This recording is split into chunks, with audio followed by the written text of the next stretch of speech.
الحمد لله الذي نحمده ونستعينه ونستغفره ونعوذ بالله من شرور انفسنا وسيئات اعمالنا من يهده الله فهو المهتدي ومن يضلل فلن تجد له وليا مرشدا واشهد ان لا اله الا الله وحده لا شريك له واشهد ان محمدا عبده ورسوله نشهد بانه بلغ الرساله وعلى الامانه ونصح الأمة وكشف الله به الأمة وتركنا على محجة بيضاء ليلها ونهارها سواء لا يزيغ عنها إلا هالك.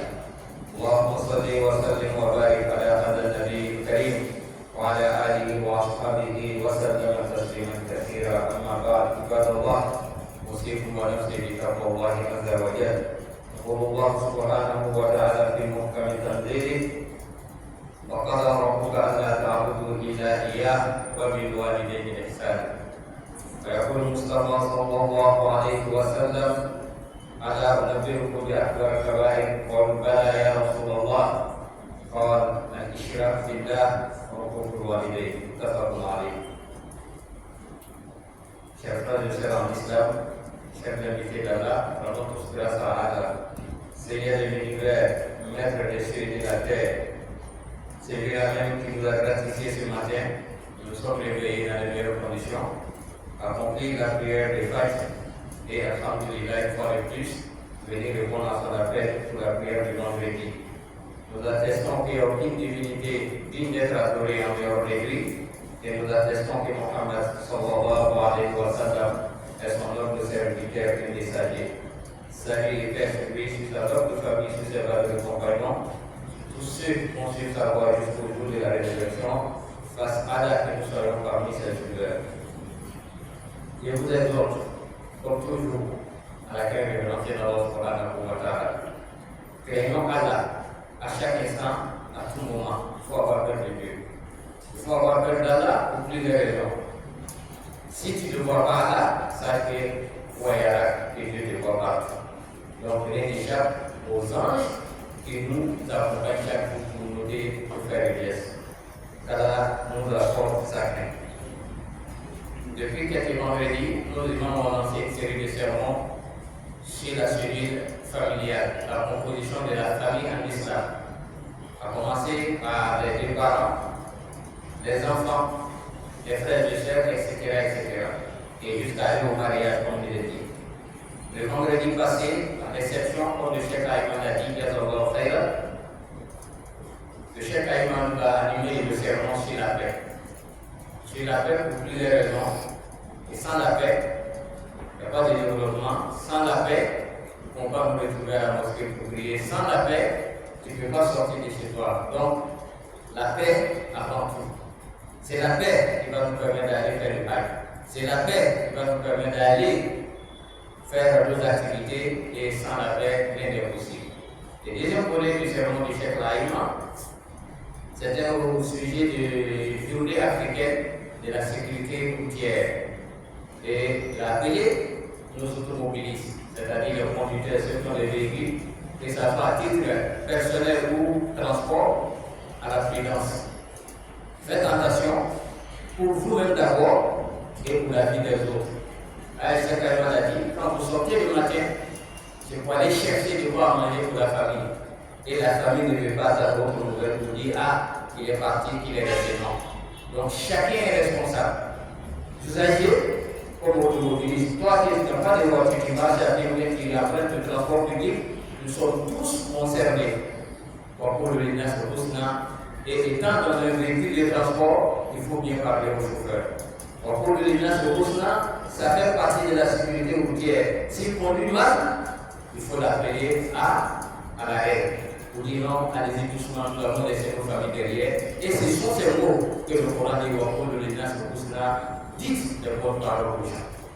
Donc, nous sommes tous concernés, tous responsables pour la paix dans notre pays, la paix dans nos familles, la paix intérieure et la sécurité routière. C'est la responsabilité de tous, pas que des musulmans.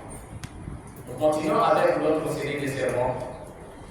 L'avant-dernier, c'était sur qu'est-ce que les parents, papa et maman, doivent faire pour l'enfant. Oui, quels sont les droits des enfants sur les parents. Docteur Armand Konaté nous enseigne. Et on sait qu'est-ce que les parents doivent faire pour les enfants. En leur montrant la crédibilité, Allah subhanahu wa ta'ala, à travers les actes d'adoration, la prière, le jeûne, les bonnes paroles, etc., etc. Mais l'enfant qui a reçu cette bonne éducation, cette éducation islamique, avec nos valeurs d'ailleurs, qu'est-ce qu'on attend de cet enfant?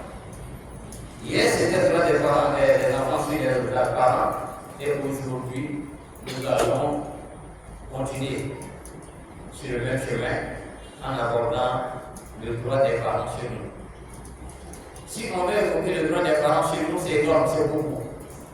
Mais venez avec moi dans le Coran, dans Sourate Al-Isra, Sourate 17, verset 23, où Dieu nous dit, je cite, وَقَضَى رَبُّكَ أَلَّا تَعْبُدُوا إِلَّا إِيَّاهُ وَبِالْوَالِدَيْنِ إِحْسَانًا. Et ici, Dieu s'adresse à chacun de nous.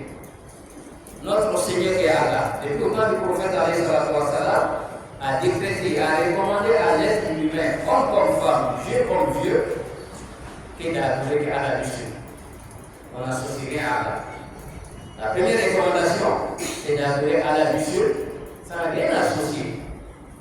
Associer autre chose à Allah signifie quoi? Nous sommes ensemble aujourd'hui à la prière du vendredi, à la sortie, je vais me donner à des sacrifices, comme on le dit, des sacrifices maléfiques. Les sacrifices qui n'ont rien à voir avec la religion musulmane. Les sacrifices, on va me dire d'aller jeter ça au milieu d'un carrefour.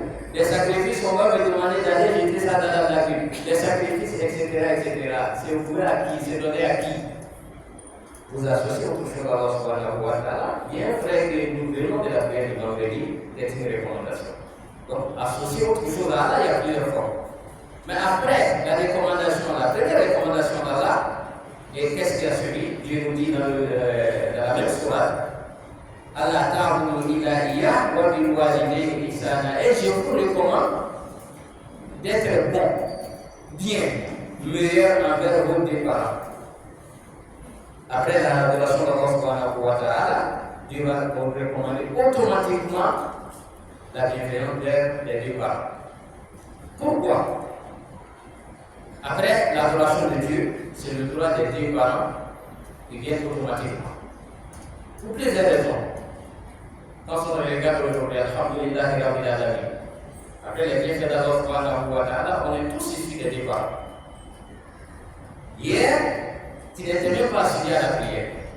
Hier, tu ne voulais pas partir à l'école. On t'obligeait, on te chipotait pour aller à l'école. Et aujourd'hui, alhamdulillah, rabbil alamin, Allah t'a fait grâce. Allah t'a fait grâce. Après Allah subhanahu wa ta'ala, avec les efforts de tes parents, car ils croyaient à aujourd'hui.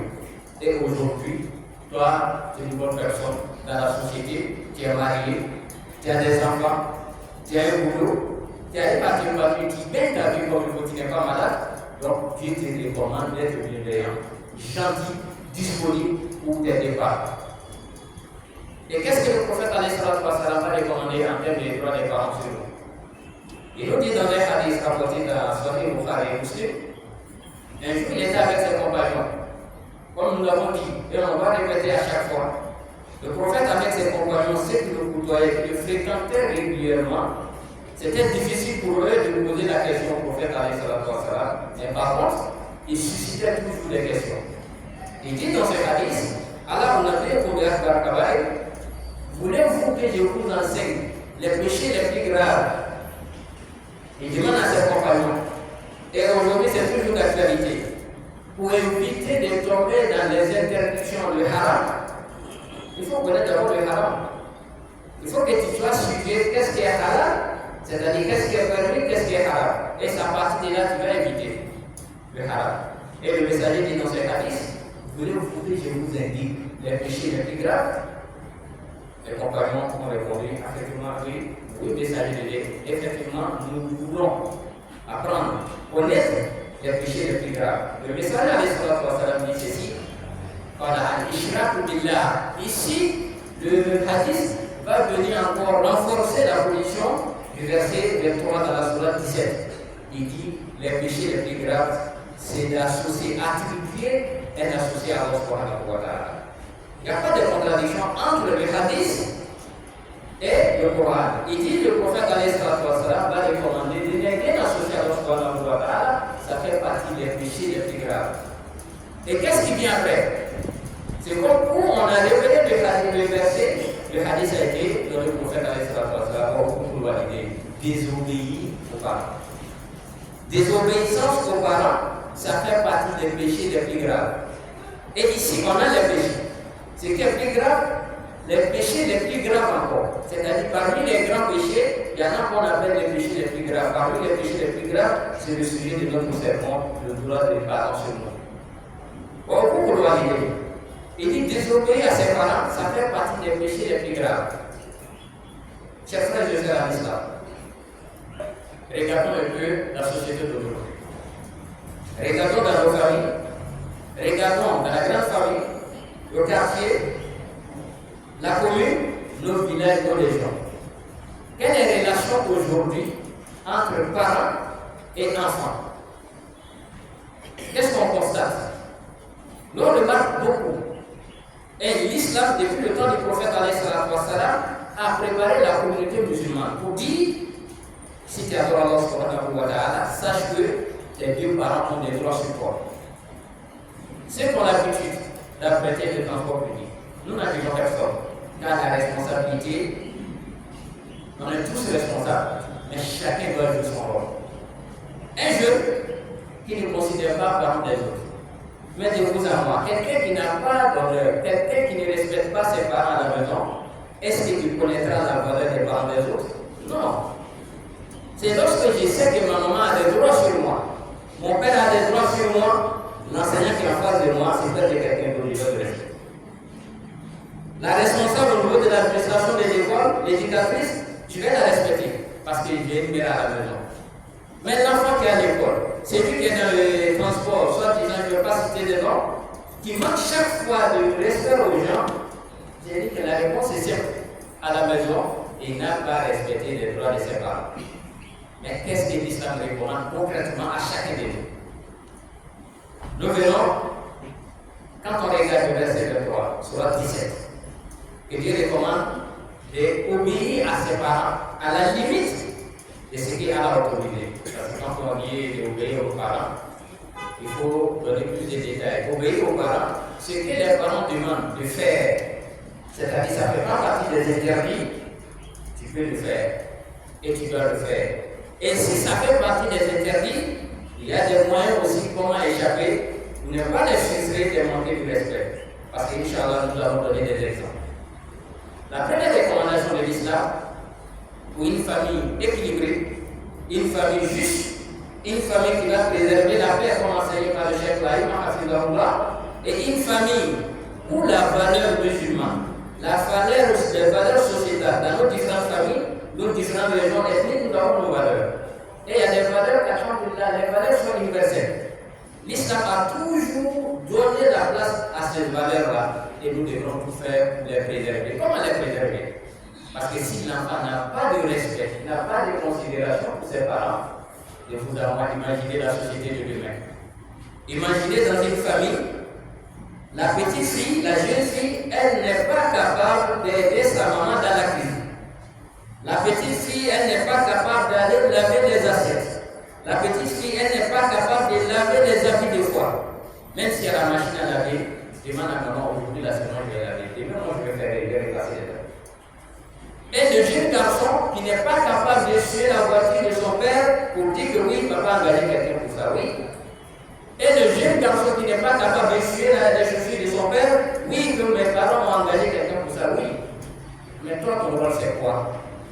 Ton rôle, c'est quoi dans la société? Qu'est-ce que tu veux gagner? La première recommandation que nous retenons, que nous sommes des musulmans. Nous sommes des musulmans. La vie des musulmans est déjà tracée. Nous avons nos cahiers des charges. Tu as ta feuille de route. Tout est marqué là-dedans. Si tu veux réussir demain, il faut te plier à ça aujourd'hui. Tu vas gagner dans la vie d'ici-bas et tu vas gagner dans l'au-delà. Gagner dans la vie d'ici-bas, il y en a beaucoup. Il y a combien de familles hier? Ils étaient des familles pauvres. Mais aujourd'hui, alhamdulillah, les parents, ils sont restés patients. Les parents ont prié à Allah et l'enfant a suivi le chemin, la voie, et aujourd'hui, Allah a suscité des ministres, des directeurs dans ses familles. Parce que hier, la famille a gardé l'espoir et l'enfant a honoré les parents, a honoré le droit des parents. Donc la première recommandation que l'on retient que nous sommes des musulmans. Et quand on est musulman, il y a certaines choses, on ne va pas autoriser ça dans nos familles. Il y a des comportements que le musulman n'autorise pas dans sa famille. On nous parle beaucoup de la liberté d'expression. Oui, il y a la liberté d'expression. Et le musulman retient aussi. Où ta liberté s'arrête, ça à partir de là la liberté des autres commence. Il ne faut pas regarder la famille de X pour vous dire la même chose que toi. Est-ce que vous partagez la même religion? Est-ce que vous partagez les mêmes valeurs? Non. Ce n'est pas les mêmes valeurs, ce n'est pas la même religion. Nous, on a notre religion. Et notre religion nous recommande de respecter les parents. Même si j'ai 50 ans. Parce qu'à l'âge de 18 ans, l'enfant est déjà majeur, il est libre, il peut prendre sa décision sur non, l'enfant musulman, même si tu as 70 ans et tes parents ont 90 ans, ils restent toujours là et ils ont les droits sur toi. Donc, la première recommandation, nous sommes des musulmans. La deuxième recommandation, pour inciter, accompagner les enfants toujours à respecter le droit des parents, nous recommandons quoi? Nous recommandons à la communauté musulmane de s'éduquer, de se former sur les valeurs, se former qu'est-ce qu'Allah dit, se former qu'est-ce que le prophète a recommandé sur un enfant musulman. Parce que nous l'avons dit, donc elle l'a dit dans l'autre sermon, les parents se sont acquittés, ils t'ont donné, c'est-à-dire des droits qui étaient sur eux, et ils se sont acquittés de leurs droits, c'est-à-dire leurs devoirs vis-à-vis qui sont des droits. Et quant à toi, cher garçon, ou soit cher jeune musulman ou jeune musulman, c'est à toi qu'on s'adresse aujourd'hui. Nous avons nos parents à la maison. Et le père sort chaque matin pour aller chercher quelque chose à manger pour nous. Et en retour, quand il rentre, tu n'es même pas capable de dire ce à manger pour ton père. Et deuxième recommandation, l'islam qui recommande à l'islam béniment, c'est d'être bienveillant, c'est d'être disponible pour tes parents, même quand tu es pauvre. Il dit que même quand tu es pauvre, il faut être gentil, disponible pour tes parents. Beaucoup pensent que quand on parle d'être bienveillant envers les parents, chaque semaine il faut les envoyer des millions. Oui, même si tu peux les envoyer des milliards, c'est bien. Même si tu peux les envoyer des millions, c'est bien. Mais vous voyez, le plus grand bonheur qu'un enfant peut apporter à ses parents, c'est de rester toujours sur le droit chemin. Le plus grand bonheur, un vrai croyant musulman, qu'est-ce qu'il attend de son enfant? Il attend toujours de son enfant qu'il soit toujours sur le droit chemin. Parce qu'une chose est sûre, si vous êtes sur le droit chemin, forcément vous allez bien travailler avec toi. Si vous êtes sur le droit chemin, forcément demain est meilleur. Si vous êtes sur le droit chemin, vous n'allez pas choisir n'importe quelle femme pour venir présenter à tes parents que c'est celle-là que je vais marier, ou n'importe quel garçon pour venir présenter à tes parents que c'est celui-là que je vais me marier. Donc, à l'islam, être bon, être disponible pour ces débats. La troisième recommandation de l'islam pour les enfants vis-à-vis des parents, si Allah t'a fait grâce aujourd'hui, hier elle t'a soutenu, elle partait dans le marché pour payer ta scolarité, des fois même tes fournitures, des fois tu fréquentais ailleurs, quand les écoles n'étaient pas aussi à ce niveau, et aujourd'hui l'enfant pouvait, s'il est rentré à 6e ici, on va l'affecter, il sera orienté à près de 150 km de son village. Mais tu as envoyé de l'argent. Ou soit ton père et ta maman se cotisaient, conjuguaient les efforts, toi à côté, donner de quoi tu as besoin là-bas. Pendant que la famille se privait de certaines choses. Et aujourd'hui, à la fait grâce, l'argent que tu as, parce que tu occupes aujourd'hui, l'islam te recommande de ne pas oublier tout bien. De ne pas oublier les efforts de tes parents.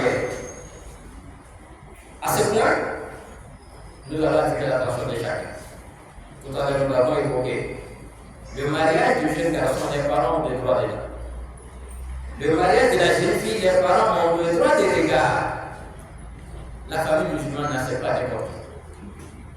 On attend beaucoup.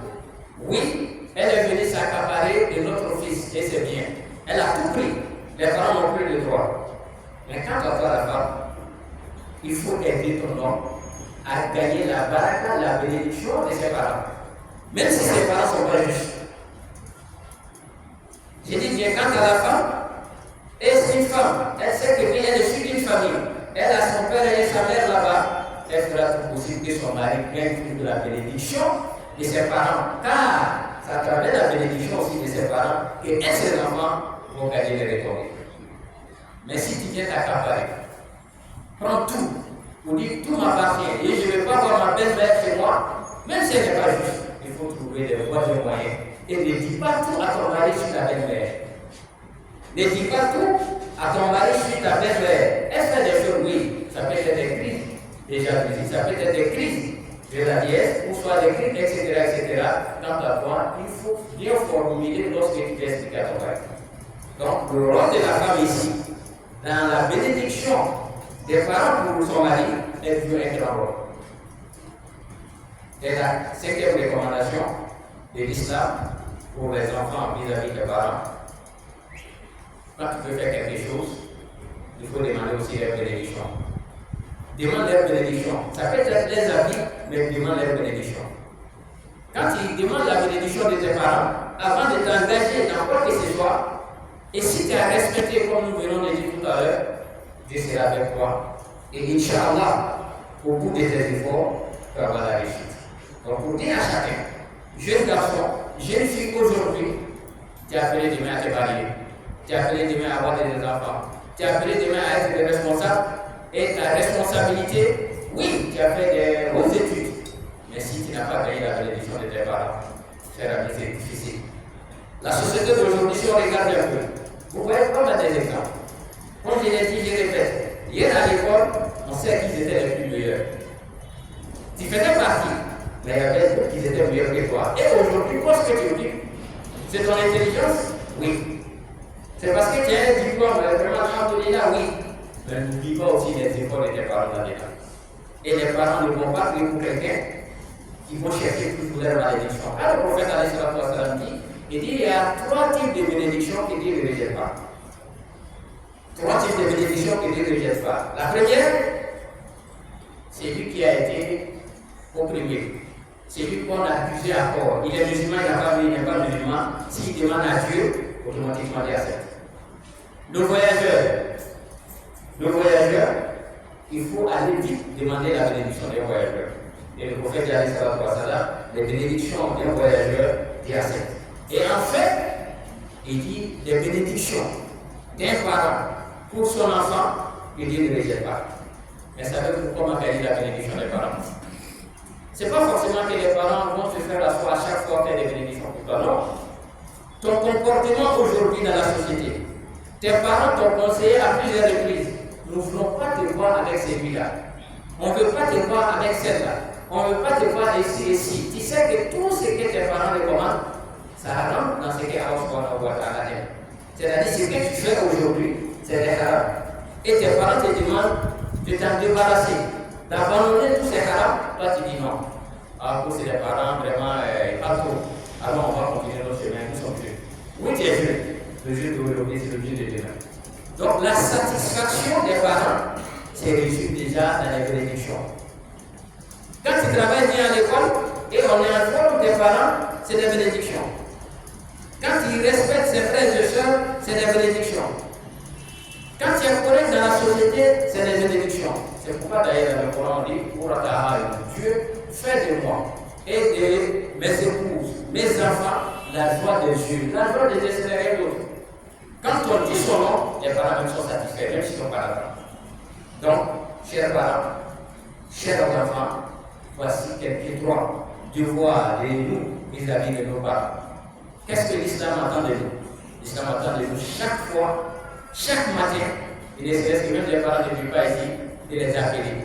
Soit le matin ou dans la soirée. Ou 2 ou 3 fois dans la semaine, il faut les prévenir, il faut les appeler. Ah, qu'est-ce qui ne va pas? Vous avez besoin de quelque chose. N'attends pas que tes parents t'appellent à chaque fois pour te réclamer quelque chose.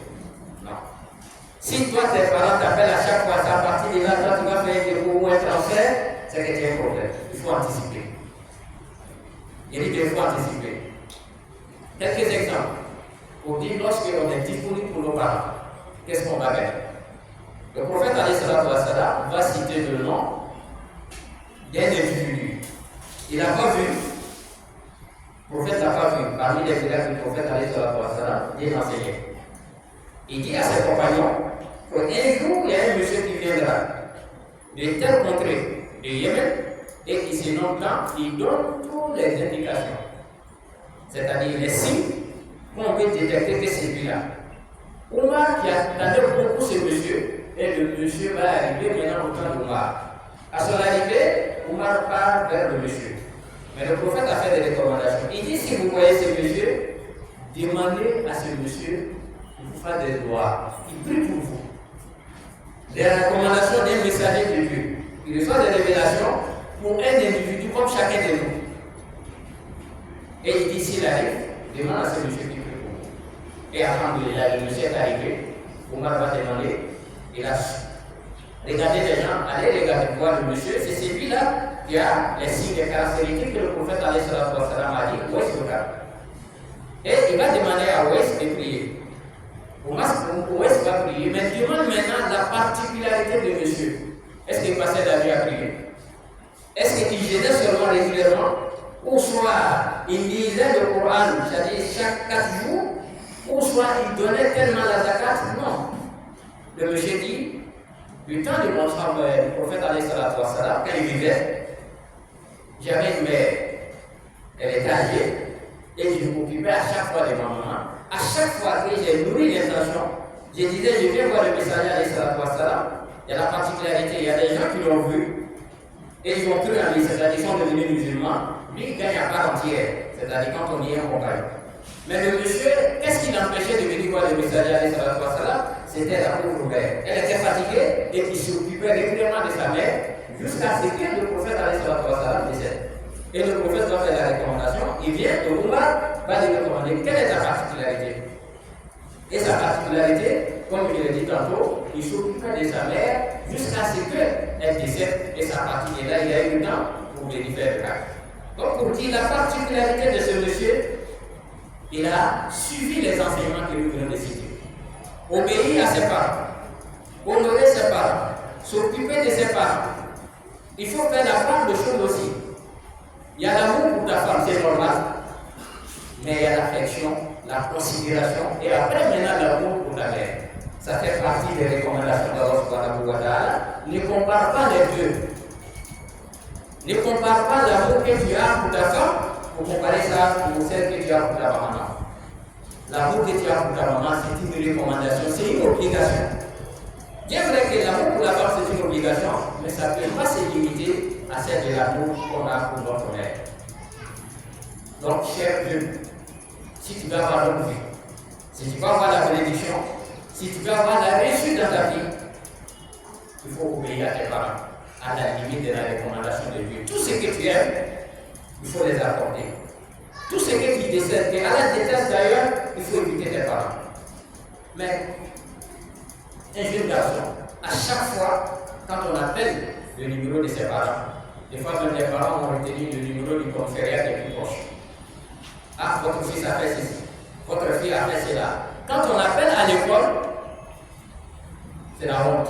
À l'administration, ah, conseillez votre enfant, donnez tel à votre enfant. Donc, ce n'est pas ça le jeune musulman. Le jeune musulman, quand on appelle les parents de l'école, c'est pour les féliciter.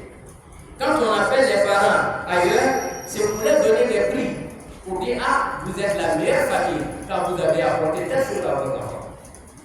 Donc, chers jeunes, pour terminer, il faut faire beaucoup de prières aussi pour tes parents.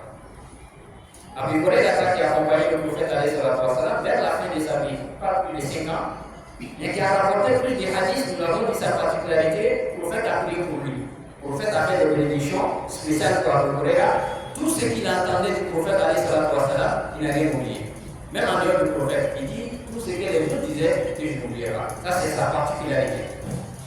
Il avait sa maman, mais il s'inquiétait beaucoup, il n'était pas musulman. Il priait beaucoup. Jusqu'à ce que la maman accepte l'islam.